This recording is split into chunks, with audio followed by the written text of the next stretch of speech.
Закрытие байдарочного сезона у меня произошло в пору, когда уже декабрьскими ночами стала температура опускаться устойчиво до -5, а днем даже солнечный день не исчезал хрусталь сосулек, сотворенный брызгами волн на камнях, лежащих по линии прибоя корягах, ветках упавших деревьев. То есть надо было хорошо подумать об одежде, чтобы было и тепло, и удобно. Наученный своим небольшим опытом, я выбрал день, когда ветер устойчиво стал дуть с запада.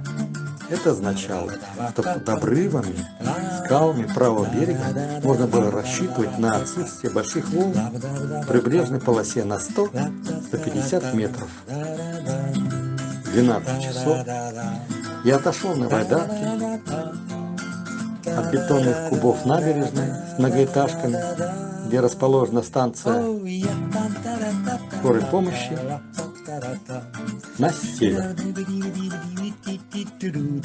Символично? Конечно.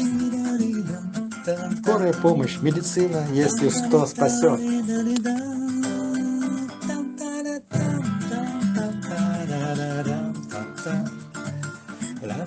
Не знаю, как для других, но для меня смотреть на стены обрывов Опоки превеликое удовольствие. 20-30-метровые отвесы Опоки с трещинами, карнизами, с многотонными глыбами обрушенной породы, ленточкой гальки, корнями, корягами, бревнами деревьев притягивают к себе словно магнит. До затопления, поднятия уровня водохранилища по высокому берегу над Волгой проходила насыпь железной дороги, построенной в царское время. По мере того, как волны водохранилища рушили, размывали берег, а народ растаскивал рельсы, сейчас от прежней железной дороги остались только насыпи, подпорные стенки, опоры мостов. Каждую весну на берег, к месту, где пролегала железная дорога, выходят искатели кладов, монет, раритета с металлоискателями. Но, на мой взгляд, большая часть этих сокровищ завалена камнями, надежно укрыта волнами Волги.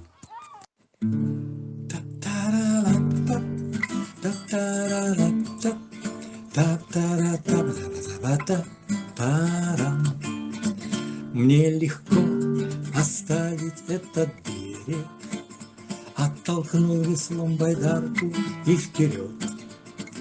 Легкий ветер, мягкий минус, ясен пилинг, курс на мыс желания ведет. Лети, пчелочка, последняя в свой улик, и не тропки по оврагам разрисуй. Заиграй, волна, на клавишах сосулек, за веслом водоворотик затанцуй. Для судов закрыта навигация, скучно пакином без танкерной волны. Только лодочки моей несется грация к берегам загадочной страны. Завтра снег, пришла меткая сводка, поют льдинки, далеко весна.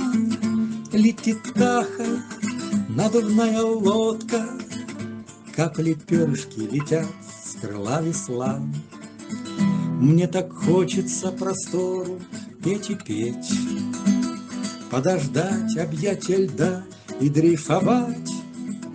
Но ведь к ужину тогда мне не поспеть, встретить зимушку с тобой, попировать. Я вздохну еще раз небо синеву, в объектив пущу, как бьет волна прижим, и луны на небе лампочку верну. Мыс желаний должен быть недостижим.